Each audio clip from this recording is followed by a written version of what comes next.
जय जिनेंद्र। स्वागत है आपका अपने चैनल जर्नी इनसाइड में। प्लीज़ चैनल को लाइक शेयर एंड सब्सक्राइब जरूर करें। मनुष्य के पास दो दृष्टियां हैं, इसलिए वह हर पदार्थ को दो दृष्टि से देखता है, कभी आशा भरी नज़र से और कभी निराशा की नज़र से। पूरे संसार को एक दृष्टि से देखने वाला या तो साधु पुरुष होगा या फिर पागल।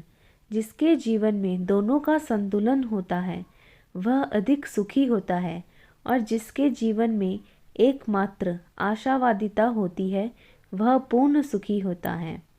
कौन ऐसा व्यक्ति होगा जिसके जीवन में दोनों प्रकार के अवसर नहीं आते होंगे। माना कि सामूहिक जीवन में अधिक प्रसंग आते हैं, किंतु निराशा और आशा के भाव व्यक्तिगत जीवन को प्रभावित करते हैं। किसी ने बहुत सुंदर कहा है, मनुष्य ने आज तक जितनी लड़ाई औरों से लड़ी है उससे कई गुना अधिक अपने आप से लड़ी है।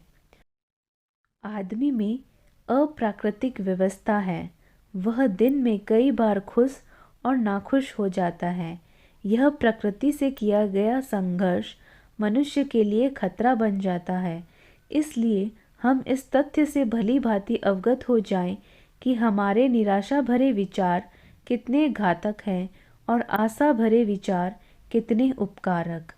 आशावादिता से रोग को खत्म करने में सहायता मिलती है। न्यूरोलॉजी का सिद्धांत है, मस्तिष्क और मनुष्य के रोग, इन दोनों का परस्पर बहुत बड़ा संबंध है। जेम्स हाउस ने कुछ प्रयोग के द्वारा यह प्रमाणित किया कि उत्साह भरे विचारों का क्या प्रभाव होता है। पहला प्रयोग, सामान्य विवाहित जीवन की तुलना में सुखी विवाहित युगल में रोग प्रतिरोधक क्षमता अधिक होती है। दूसरा प्रयोग, तलाकशुदा की तुलना में सामान्य विवाहित में प्रतिरोधक क्षमता अधिक होती है। सामाजिक संबंधों में मधुरता व्यक्ति को दीर्घायु बनाती है, उसे स्वस्थ दीर्घजीविता प्रदान करती है। अध्ययन करने पर पता चला कि जो सप्ताह में एक बार भी स्वस्थ सामाजिक गतिविधियों में भाग लेता है वह निष्क्रिय व्यक्ति की तुलना में अधिक स्वस्थ और दीर्घजीवी होता है। अपने मन की बात कह सुन लेने से मन की भारहीन अवस्था ही नहीं होती, बल्कि त्रासदीपूर्ण अनुभव लिखकर जिन लोगों ने दिए उनमें भी प्रतिरोध क्षमता, स्वस्थता अधिक पाई गई। बीमारियों से लड़ने के लिए आशावादी दृष्टिकोण बहुत जरूरी है। आशावादी विचारों वाले लोगों के शरीर में श्वेत कण WBC वाइट ब्लड सेल पर्याप्त होते हैं। जिनमें कम है उनमें बिना दवा के पैदा किए जा सकते हैं। और तो क्या, जिन गांवों के मोहल्लों में ऐसे स्थायी लोग अधिक होते हैं वहाँ के आसपास रहने वाले लोग भी कम बीमार होते हैं। अस्पताल में भी ऐसा पाया गया कि जो असाध्य रोगी थे पर आशावादी थे, वे मात्र इस भावधारा के बल से रोग मुक्त होकर नए जीवन में प्रवेश कर गए। ऐसी कैंसर ग्रस्त महिला जिसका 1 साल से अधिक जीना संभव नहीं था, वह 12 वर्ष जी सकी। इसके भी कई कारण थे, किंतु प्रबल कारण यही हंसी खुशी था। डॉक्टर डेविड का कहना है कि मानसिक कारण और जुखाम के बीच भी संबंध है। मैंने अपने पे बहुत बार यह प्रयोग किया है। जब मुझे जुखाम होने वाला होता है तो मैं अपने संबंधों की विस्मृति कर अपने आसपास के प्रति खुश हो जाता हूँ। बहुधा यह प्रयोग सफल हो जाता है।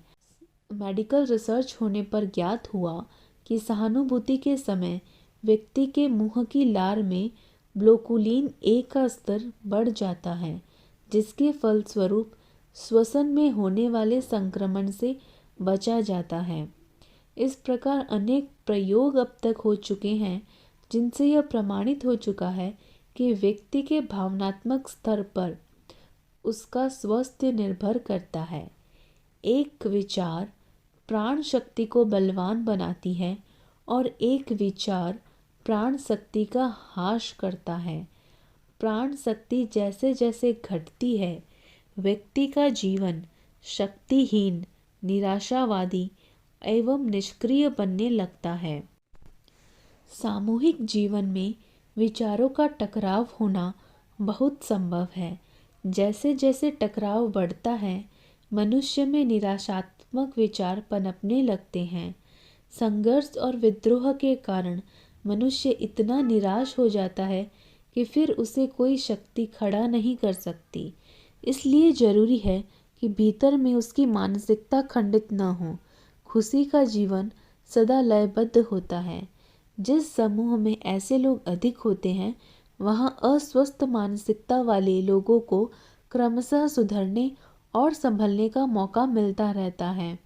उनका अव्यक्त रूप से स्वतः मार्गदर्शन हो जाता है।